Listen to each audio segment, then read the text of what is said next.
You only get so many of these moments. And it's a handful of moments. And you work so hard. I mean, you work so hard to be a college football player. You work so hard to put yourselves in a position for these games to matter. And now that they matter, make your work matter.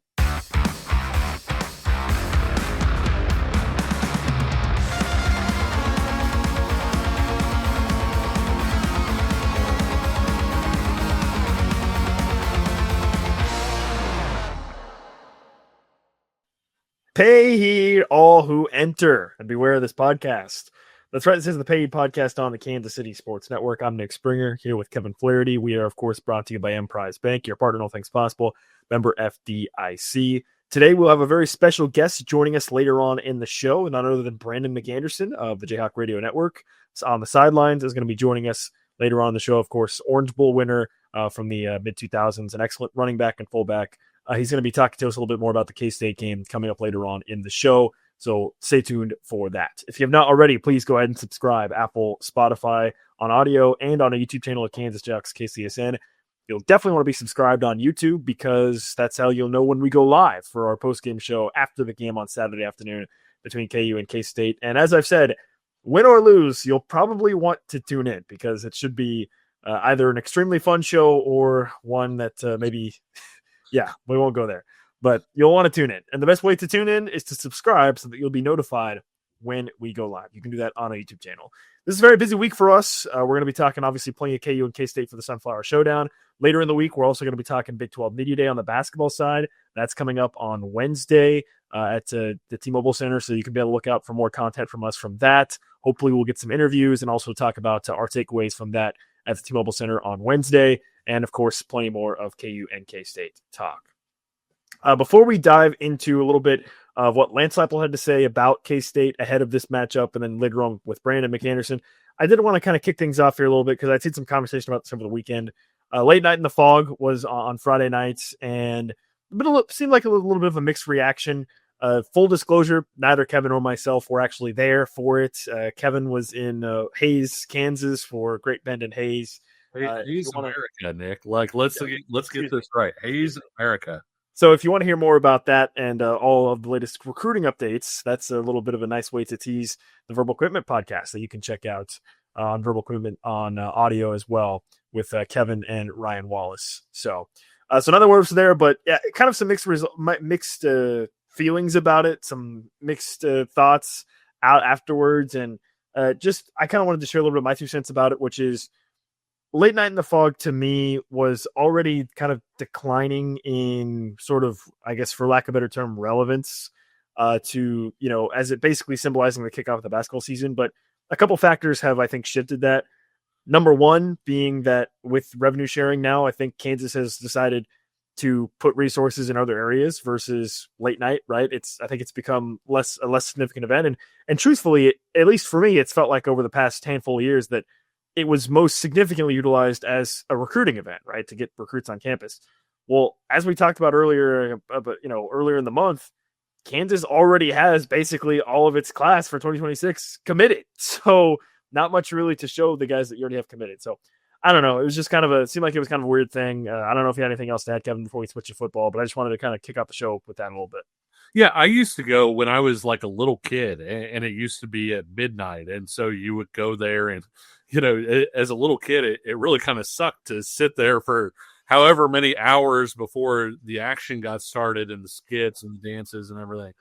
But overall, it was a really good time with all that stuff. But to your point about the relevance of it, Nick, the relevance back then was teams were having these quote unquote midnight madness events because it was also the first time they were able to practice under NCAA rules. They could practice basically at midnight at that time.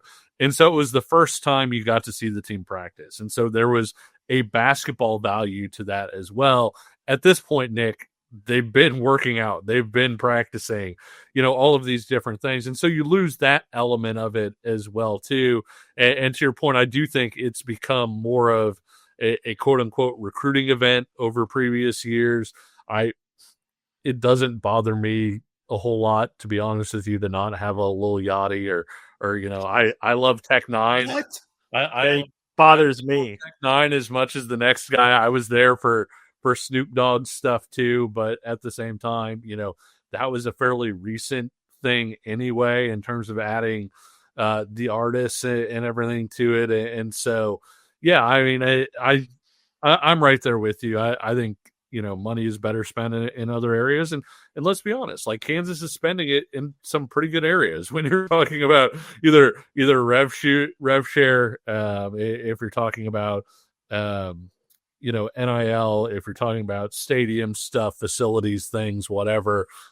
Kansas obviously recently within the last year, had a cut down in staff and all of those things, and so I do think there's a little bit of, I don't know if anybody would mention it this way, but a little bit of a political element to that too, right? Like you don't want to let go of a bunch of people and then bring in, an artist for a certain amount of money. It's not the best look from that standpoint either. That may have not even been a consideration. I don't know, but yeah, to your point, I do think, the one thing I would have said, it would have been nice to be able to stream it and watch it later. I get why some people would have been upset about that part of it, but overall, Nick, it sounds like there was some mixed reaction, but I'm not overly worried about, what late night was or wasn't.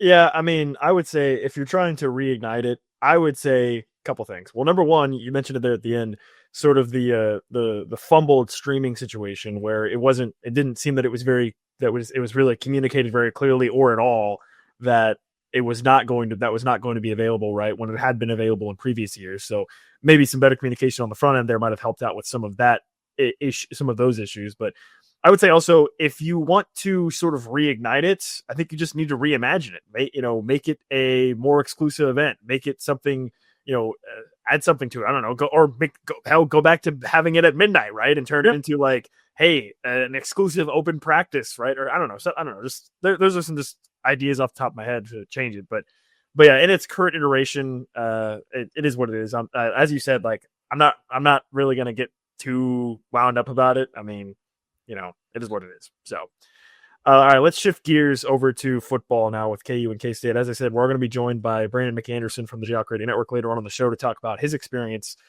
playing against K-State and plenty more. So you want to stay tuned for that. But on Monday morning, Lance Leipold offered some of his comments about this game and previewing this matchup against K-State. Obviously, it's no secret that this has been a one-sided matchup for the past 16 years.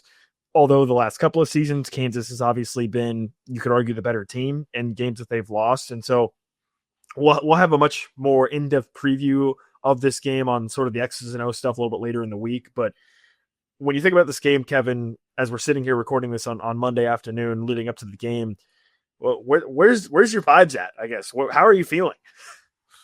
Yeah, I think when you feel a little bit better coming off the bye. I know everybody's like, oh, you guys always bring up the bye week stuff, but it is notable that Kansas typically plays a lot better coming off the bye. I think it gives you a chance to clean up some stuff that, quite frankly, Kansas wasn't super polished at coming out of the Texas Tech game. When you look at run fits in particular and how you're going to handle certain situations. And in those cases, Nick, you can do it pretty much not just, hey, generally speaking, let's get better at this, but also like, here's how K-State is going to do this, and here's how we can counter this to not just get better overall, but get better against it in a way that we're going to see it on Saturday. The other part of it, I think, is when you look at the play of Jalen Daniels this year, it's something that I'm not saying people aren't talking about it, but I feel like it is somehow, Nick, going somewhat under the radar that Jalen is playing the way that he is. And I'm guessing it's because the team is 4-3 or whatever else. But ultimately in these sorts of games, I think when you look at last year's game, Jalen had the untimely fumble late, but he played really, really well. And he was a big part of the reason that Kansas had a lead heading into those final few minutes before that happened. If he can finish the job this time, you talked about on the episode, how this could kind of be a little bit of a quote unquote legacy game for Jalen Daniels. But I know some other people had some thoughts that maybe this could be a little bit of a legacy game for somebody else. Yeah, I was going to get to that as well. Great transition there, Kevin. Way to go. Yeah, last week, as you said, we talked about kind of this game as it pertains to Jalen Daniels, and we read some of the comments on a YouTube channel at Kansas Jayhawks KCSN and people talking about Lance Leipold. And I agree. I agree. I think when talking about Jalen Daniels, I wanted to highlight him specifically because of sort of what he's meant to this program over the past, I mean, damn near half decade at this point. But yeah, he's not the only one who I think has a real stake in this game in terms of legacy, in terms of how this might define him now and in the future. You're right.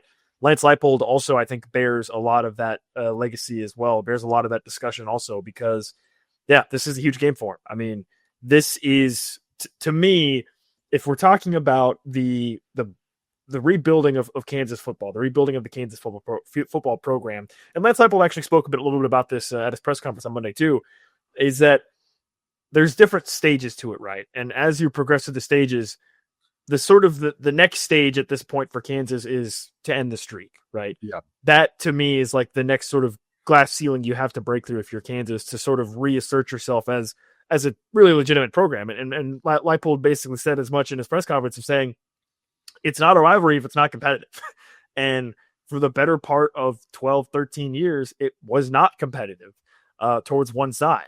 And yes, Kansas has made it more competitive and again has arguably been the better team and probably should have won a handful of the last 3 or 4 games against K-State, but they haven't done it yet, right? Yeah. And so this is by far your best opportunity to do so. You're favored against K-State for the first time since 2009, I think. K-State is obviously kind of coming in with having had a little bit of a disappointing season. You've got a great quarterback that is more than capable, I think, of ending the streak with someone like Jalen Daniels. You just have to put it together and do it. And yes, a lot of that does fall on Lance Leipold as well as sort of the number one guy to figure that out and get it across the line for Kansas because, yeah, it doesn't matter how much you do, I think, to a certain extent, if you're Lance Leipold in terms of rebuilding this program, developing this program, getting Kansas back on solid ground. If you can't beat K-State, it feels like some of that is all for naught, right? I mean, yep. That's kind of where I'm at this point. It has to happen for Lance Leipold. Mention it with Jalen Daniels as well, and it really just holistically, it has to happen for this entire program because again, there is a ceiling. There is a K-State size ceiling kind of hanging above the program. And until you beat them, that ceiling kind of stays there. And it feels like you're capped in terms of what you're able to accomplish until you can, get back in the win column in this rivalry.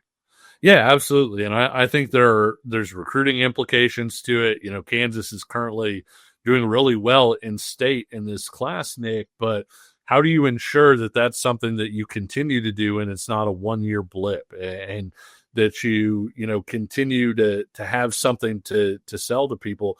Because it would be really tough if Kansas loses this game to K-State for them to go into the houses of certain in-state guys in 27 and 28 where you're recruiting against K-State and say to them, hey, we offer the better opportunity for you here when you're really struggling to get past that landmark as well. And so ultimately, like you said, I mean, we can sit here and talk until we're blue in the face and we can say KU is the best team the last couple of years. They just didn't make the plays, whatever.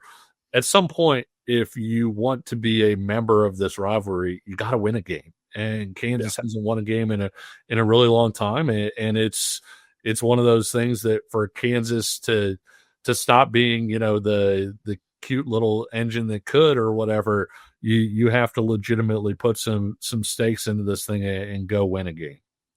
Lance Leipold spoke a little bit about this rivalry and kind of where KU's program is at and how much this game means to KU as a program and some of the staff members as well, and a little bit more. I want to get to a little bit of a clip that he had to say about this K-State rivalry. So here's a little bit of what Lance Leipold had to say on Monday.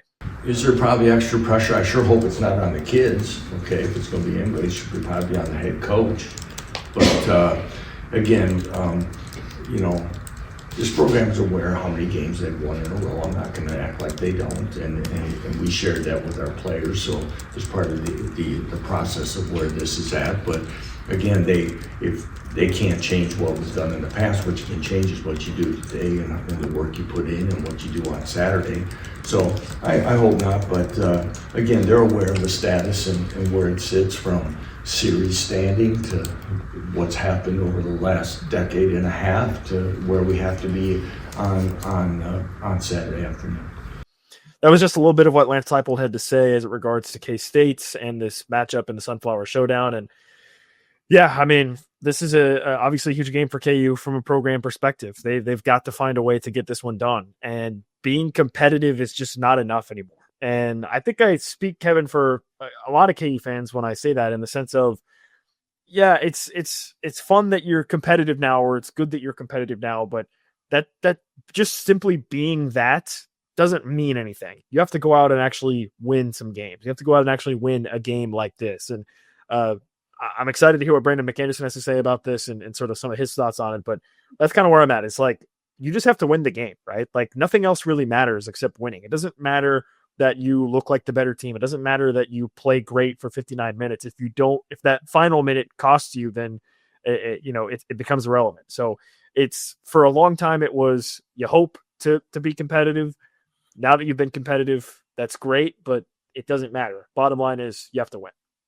Yeah. And the coaches will talk and say, basically, hey, you've got 5 plays each game that are going to decide the game. The issue is you don't know when they're going to come. Traditionally, either Kansas State has made those plays, Nick, or Kansas has failed to make those plays. It's something that the staff really worked on all offseason when you look at not just the finishing aspect of it, but also just the general situational football aspect of it. And I wonder too, Nick, I mean, I know we're focused on K-State, but I wonder if you could have almost a broader picture view of saying, if Kansas finds a way to make the plays on Saturday to win this game, if you might also see that start to translate into other close games that Kansas is maybe currently not making the play or finding a way to lose late in. Oh, I 100% think that would be something that would happen, right? There, it's a snowball effect, and it snowballs both ways. And I think we've seen it snowballing in the wrong direction for Kansas, where you're in a close game or you're in a late half end of game situation and you kind of fumble it or bumble it away a little bit. But yes, if you can make that one play, if you can break through the other direction and get it across the line, you have to think that would have such a profound positive impact on this program going forward. And that's what makes this game so significant. Is speaking in terms of the rest of the season, you win this game, you get to 5-3, and suddenly it feels like 8 wins, 7-8 wins is back on the table, versus if you lose this game, I think we talked about it a couple weeks ago, but you lose this game and you start to look at the rest of the schedule. Yeah, you have Oklahoma State rolling into town next week. You figure that should be a win, but then you start to look around and ask yourself, okay, well, you couldn't beat K-State at home, and you've got Utah coming up to end the season at home. You still have to go to Ames. Like, is bowl eligibility still in the realm of possibility? So this game has such significant ramifications for the game itself, the rivalry, what it means to play against K-State, and then setting up for how the rest of the season may go for Kansas as well. Yeah, 100%. It's expectations. It's 5-4 looks very different than 6-3. It's only one game, but at the same time, if you're already bowl eligible after the next 2 weeks, you got that win over K-State. I think it looks a lot more like, hey, you're headed toward a pretty successful season, versus at 5-4.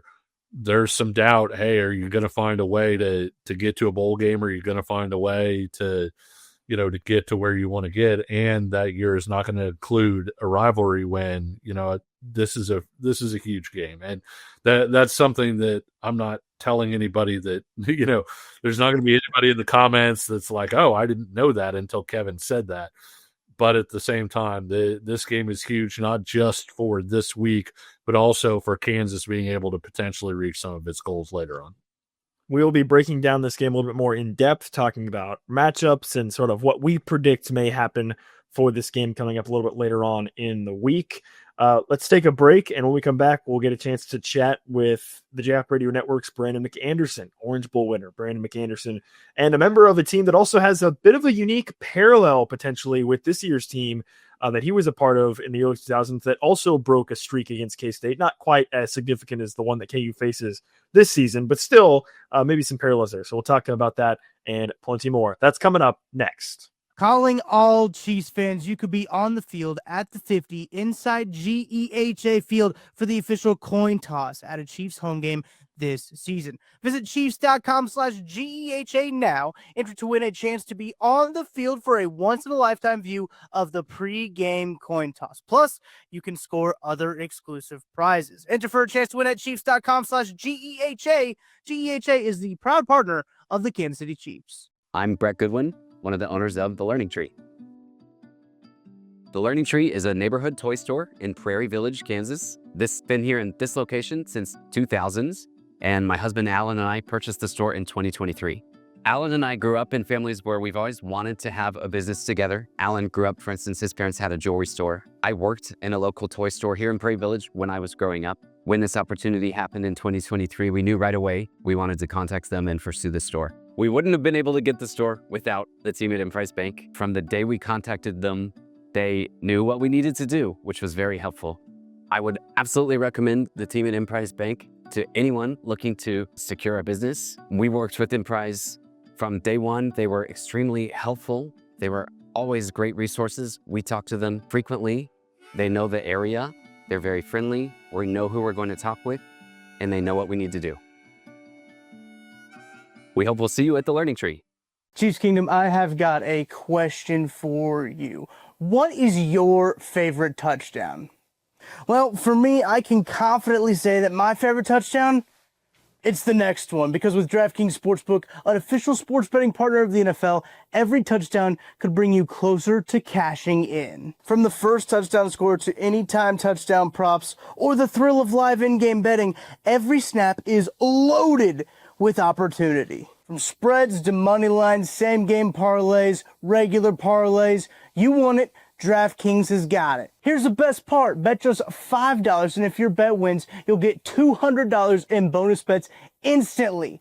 I use DraftKings Sportsbook, and you should too. Your team hitting pay dirt pays out to you. Download the DraftKings Sportsbook app now and use code KCSN. That's code KCSN to turn $5 into $200 in bonus bets if your bet wins. In partnership with DraftKings, the crown is yours. Gambling problem? Call 1-800-GAMBLER. In New York, call 877-8-HOPE-NY or text HOPE-NY 467-369. In Connecticut, help is available for problem gambling.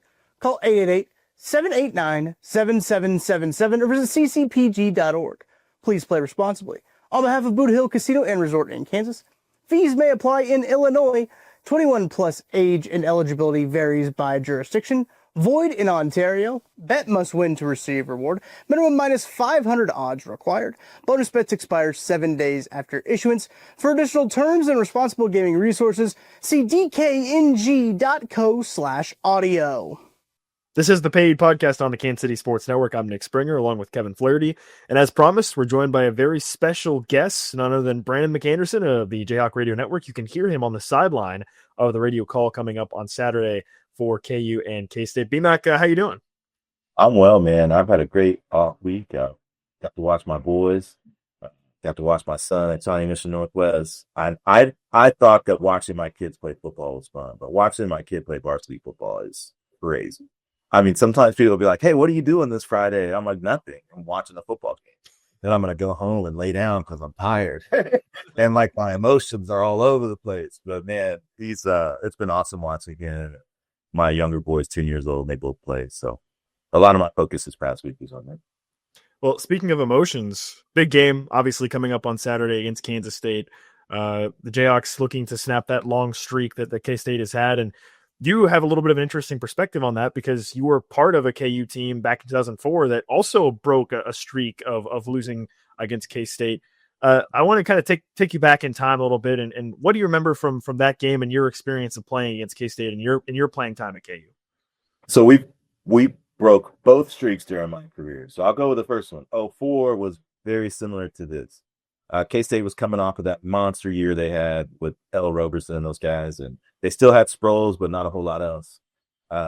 And they were coming to us, and, we were middle of the pack. that was the first year our defense really surged under Bill Young. And that's when we really started stopping the run. I think we were top 5 in run defense. We were top 10 in total defense for a couple months. I mean, really good defense, but not a really good offense. We had lost Bill Whittemore, and we were relying on, a young John Randall and Clark Green and an inexperienced offensive line. So we were in a lot of games. That was the year we had a chance to beat Texas later on in the year. So it wasn't a bad team. It was a very good team, a very competitive team, very tough team. And we got a chance to host K-State, and man, what an opportunity. I had talked about this a little bit off air, but we were a team that loved the low-hanging fruit. We were very angry. We looked for any reason to be motivated. And in the lead up, K-State at the time, they weren't foreign to bulletin board material. They wouldn't mind just down in Little Brother when they had a chance. And I remember one of their defensive ends was like, this has been, 3 classes. We can't be the ones to give it up. And that was on the board, that was just an expectation that they were supposed to beat us every year. So we used that as motivation, and actually was the first game that I started in my career at fullback, where I was the number 1 fullback because of injury and suspension. And man, the memories of the game were incredible. Memorial Stadium was incredible. Just the physicality of the game, that our offense, when you watch college football, you think about the easy offense. Our offense was anything but. We'd call weak ISO 5 times a game. It was a 3-step heavy run team, and everything was hard for us. But man, it was so rewarding. Mark Simmons made some big plays. John Randall had a big toss sweep for a touchdown that kind of broke the game open a little bit. And our defense did what they always did, took the ball away, made it hard to run. Yeah, I remember a young fullback kind of laying the block that opened up there. I was there, by the way, just full disclosure, as a media member for that one. And you make a great point about the atmosphere. I mean, not only did you have a sellout in the stadium, there were thousands of people up on the hill that were, because I think there was, I don't want to say an expectation, but maybe a hope that you guys could be the ones that would break the streak. But at the same time, it was a little bit different, right? Because K-State had always not just beaten you guys, they had kind of always clocked KU. Like it hadn't really been close for the most part. In 2003, it was close, I think, through a quarter. Bill hurts his shoulder. K-State winds up pulling away for like a 40 or so point win. But there hadn't been a whole lot of close calls. How does that differ maybe heading into the game compared to where this team will head in, where arguably they've been the better team the last 2 times these 2 teams have played, but they haven't been able to get across the finish line?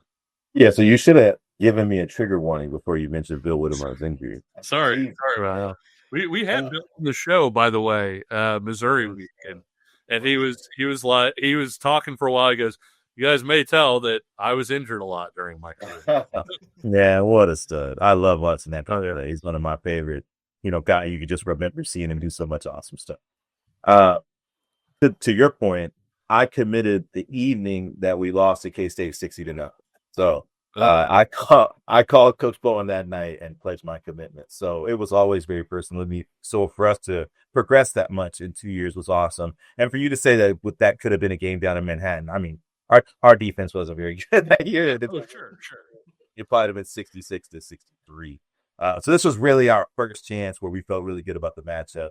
And it was similar to this year. I don't think we were favored or anything, but, you saw a team that we matched up very well with, that we're very comfortable to, that we felt really good about. This matchup, particularly to these 2 teams and the recent history, would suggest that Kansas feels like they left some meat on the bone. Like I know that they feel like they should have won both of these last 2 games. And it's different in that way, right? Because, you see every year K-State's preseason expectations. You see what's supposed to happen with K-State. But as a player, you're not really monitoring what another team's doing. You don't care about preseason rankings. You might, see their results and make a comment or have a feeling about it, but it's not that big of a deal. What you're thinking about in a rivalry where you've lost 2 games that you've given away, you're thinking about your next opportunity to finish. So I think when you look at, what's happened this season, I think that's going to be heavy on the fans' mind. I think what's happened in these games in the last 2 seasons is going to be heavy on the Kansas Jayhawks' mind. I think they're going to be thinking about what they could have done differently and how they're going to capitalize on that opportunity. Because, this is a team that, there's a lot of real true blue Jayhawks in this group. That's why I like them so much. Jalen Daniels and Daniel Hineshaw, they've been here a long time. They don't want to walk out of this university not having gotten one in a rivalry. They only got one shot at the apple against Missouri, and they put up a great fight, and they felt like they had a chance, and they did.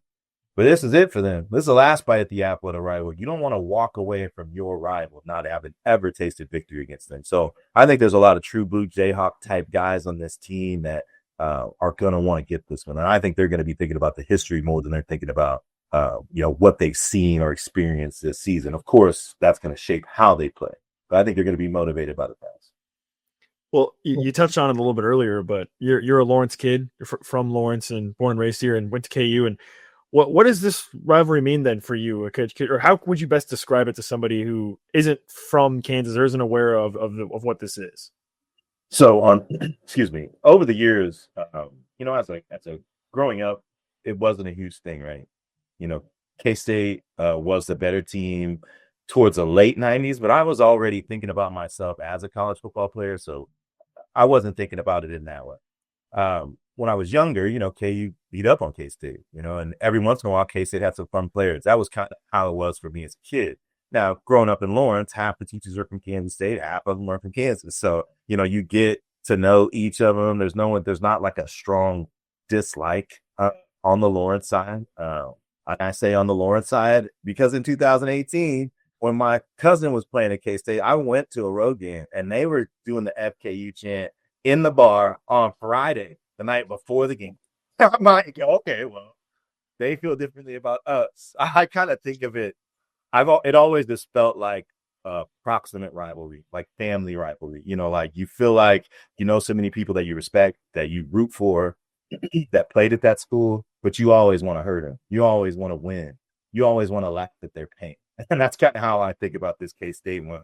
Not as the player, though. As a player, it was more about we got to win these, and this isn't a rivalry until we do.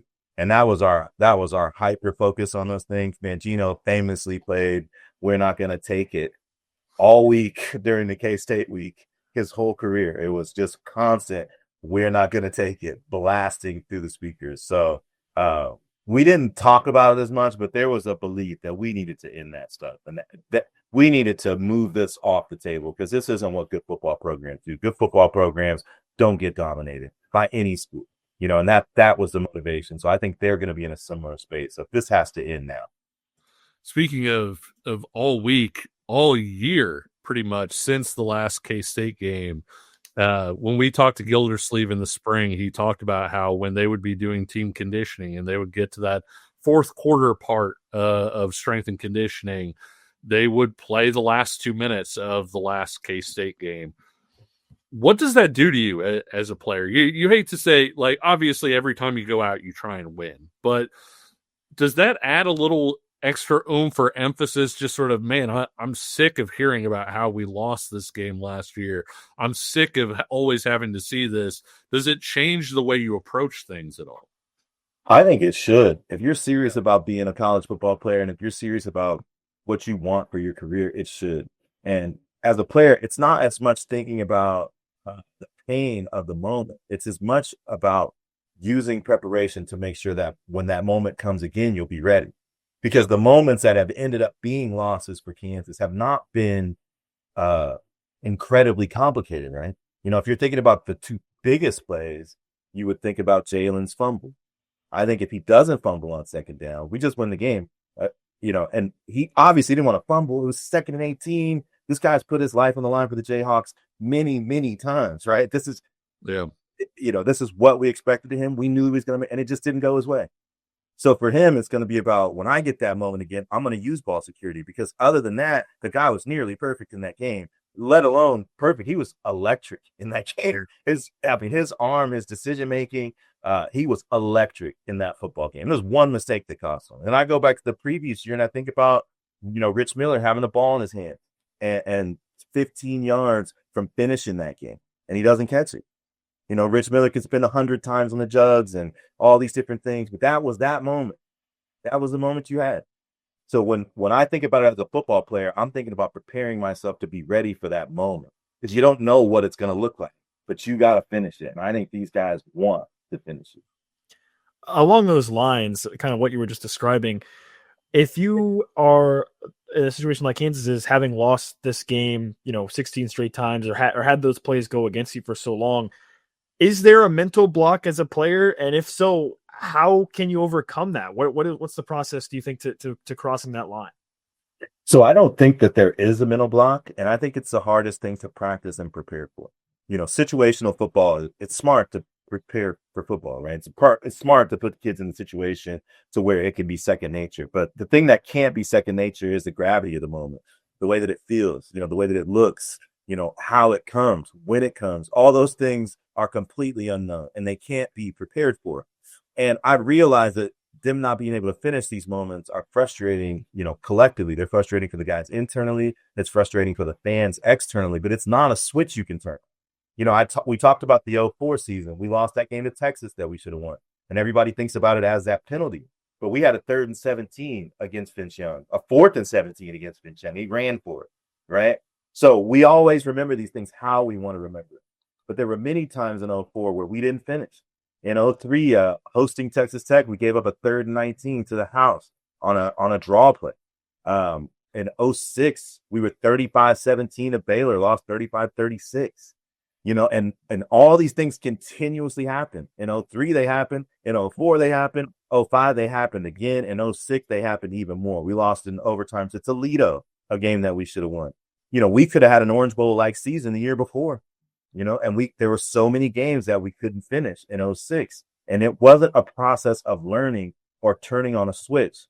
The process was saying, enough, like, this is it. When this moment comes, it's not happening again. Because I've seen it happen. And it's been just circumstance, right? It's been just this simple play, or it's been just this simple decision, or it's been just finishing the play or doing your job. But we've seen it all, right? It's about being ready when it's about being at your best when the moment requires it.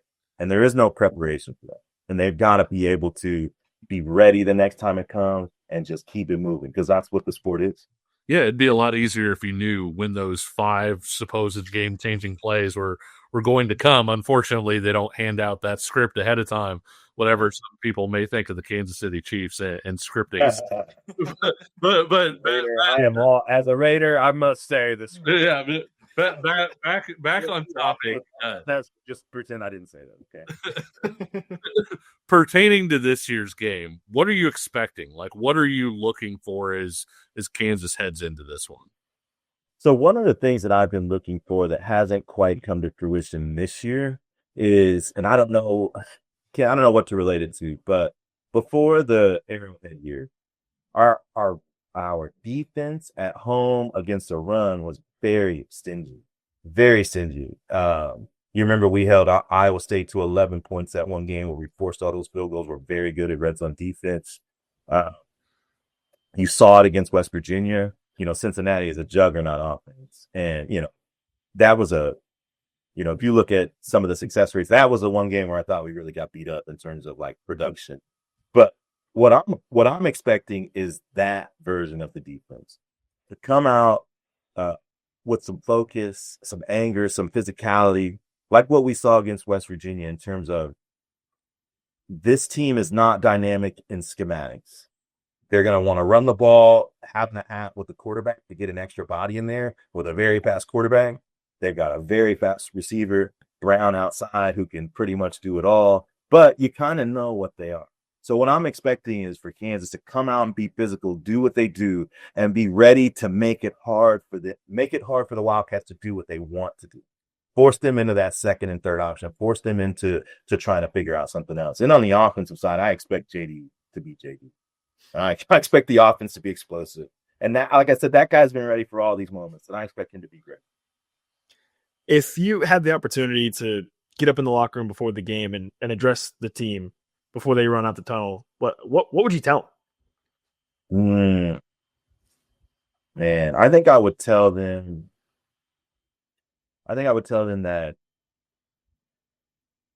you only get so many of these moments. And it's a handful of moments. And you work so hard. I mean, you work so hard to be a college football player. You work so hard to put yourselves in a position for these games to matter. And now that they matter, make your work matter. all the things that you've done as a football player before you even got here, and all the things that you've done since you've been here. I mean, look at the physicality of this team. Look at the athletes. Look at the bodies. Look at the effort. Watch Cam Pickett. Watch Emmanuel Henderson cover a punt. You think they care about Kansas? I think they care about Kansas a lot. I think they care about winning football games a lot. But in this moment today, it's going to take you being at your best when the moment requires. And if you are, you will win because you're better, because you deserved it, and because you earned it. And I would say the time is now, because you're running out of these. You're at 7 games right now. This will be your 8th. You only got 4 more guaranteed. So you want to make your mark on your career. You want to make your mark on the university. And you don't want to take a single snap for granted, because you never know when you're going to get to snap it up again.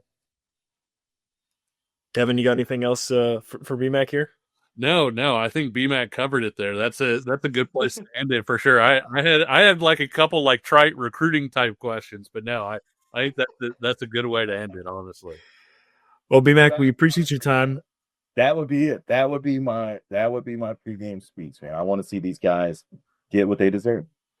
Well, BMAC, we so appreciate your time. Thank you so much for joining us today. And once again, you can hear Brandon McAnderson on the sideline for the call on the Jayhawk Radio Network on Saturday morning and Saturday afternoon against Kansas State in the Sunflower Showdown. So, BMAC, until next time, look forward to talking to you again. Thanks.